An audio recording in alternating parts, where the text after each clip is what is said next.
Hello and welcome back to the channel. तो आज हम एप्लीकेशन ऑफ डेरिवेटिव्स के एक शॉर्ट बट इम्पोर्टेंट टॉपिक की बात करने वाले हैं, जो है एंगल ऑफ इंटरसेक्शन। और उसी का एक सब टॉपिक है ऑर्थोगोनलिटी, जिसकी हम बात करेंगे। तो एंगल ऑफ इंटरसेक्शन होता क्या है? मान लो आपके पास दो कर्व्स है, ये आपका कर्व 1 है और एक और कर्व है आपके पास, लेट से ये आपका कर्व 2 है।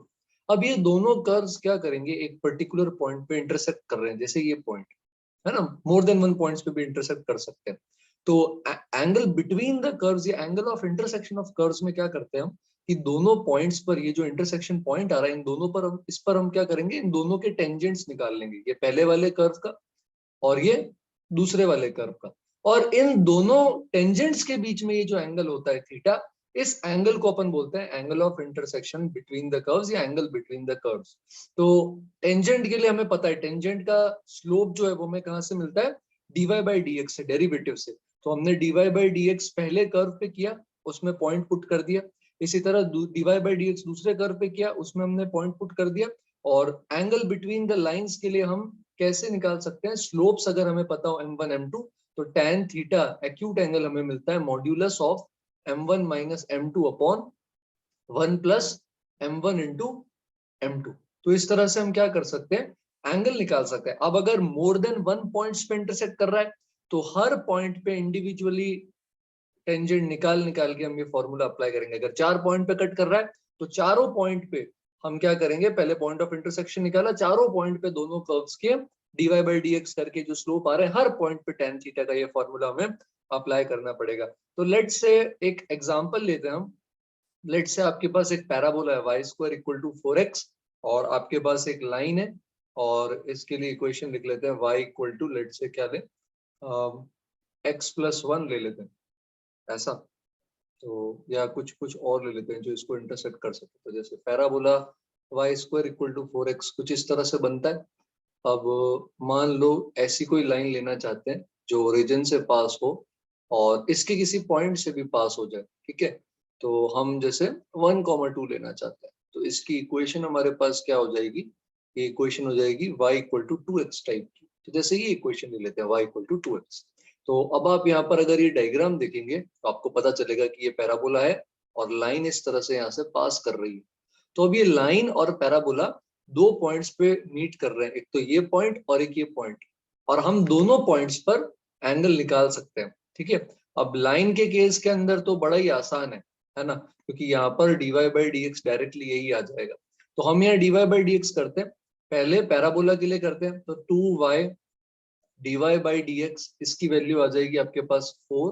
तो पैराबोला के लिए आपके पास ये टेंजेंट का slope D Y by D X आ रहा है 4/2y। और लाइन के लिए आप ये जो डीवाई बाई डी एक्स ले रहे हो, ये हमेशा ही 2 आ रहा है इररेस्पेक्टिव ऑफ द पॉइंट, क्योंकि ये लाइन है, ठीक है। अब यहाँ पर हम अगर पहले पॉइंट की बात करें, पॉइंट नंबर 1 जो आपके पास है 0,0, तो 0,0 पे अगर आप यहाँ देखोगे, तो पैराबोला जो है यहाँ पर अगर आप 4/2y में रखोगे, तो हमारा ये जो कर्व 1 और कर्व 2 ऐसा नाम दे देते हैं।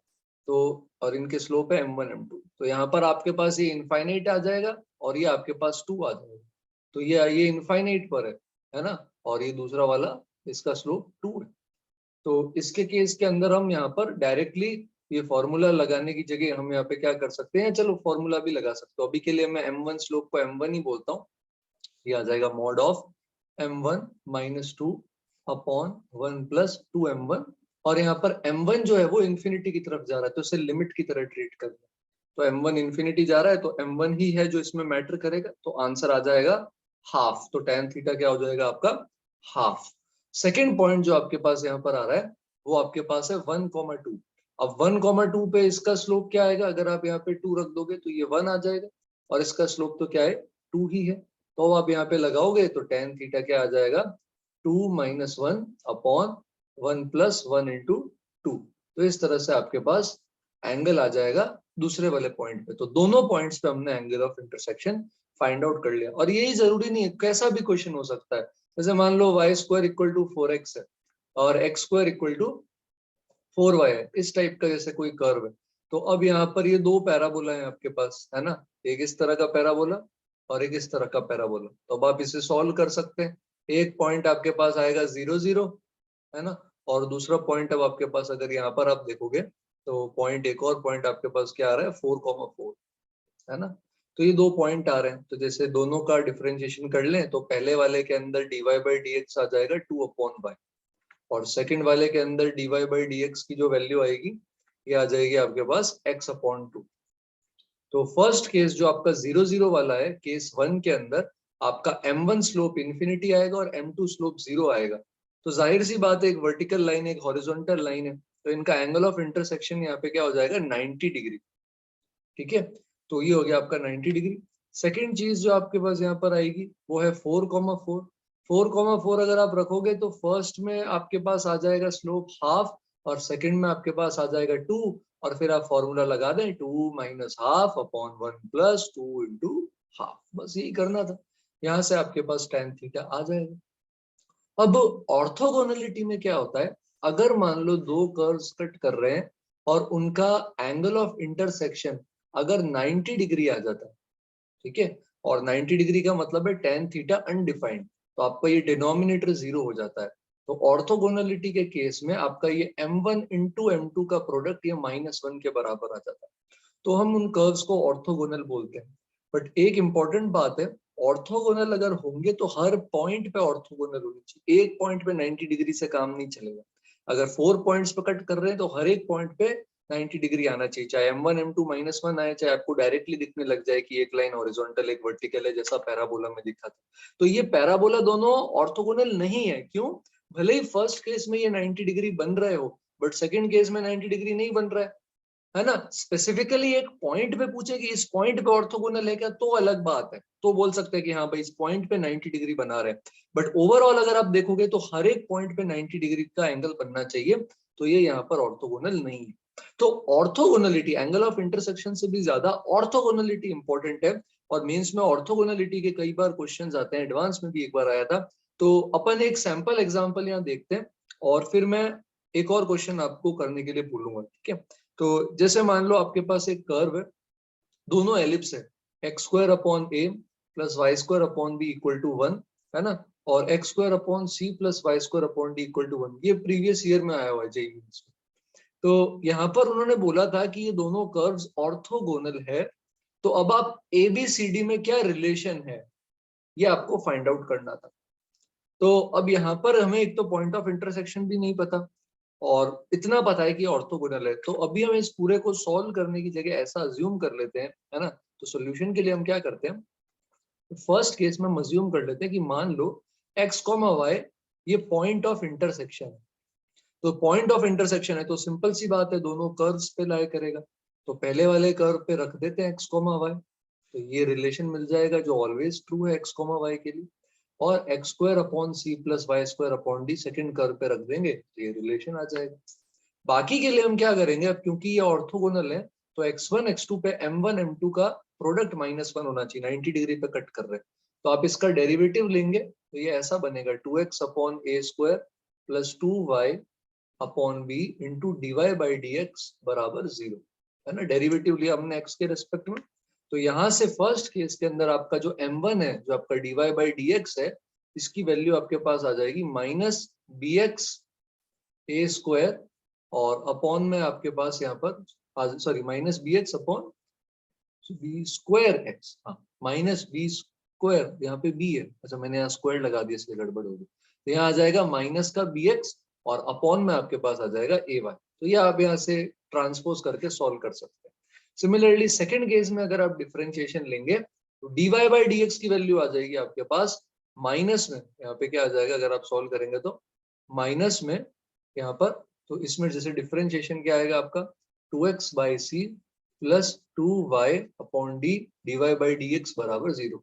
अब ट्रांसपोज करके सॉल्व करेंगे हम, तो इसके केस में आपके पास आ जाएगा माइनस का dx और अपॉन में आपके पास क्या आ जाएगा cy। तो इस तरह से हमने एक तो पॉइंट कर्व्स में पुट किया, और एक हमने यहाँ पर दोनों के क्या कर लिए, डेरिवेटिव्स फाइंड आउट कर लिए, एक हमारा m1 है और दूसरा हमारा m2 हो गया इस तरह से।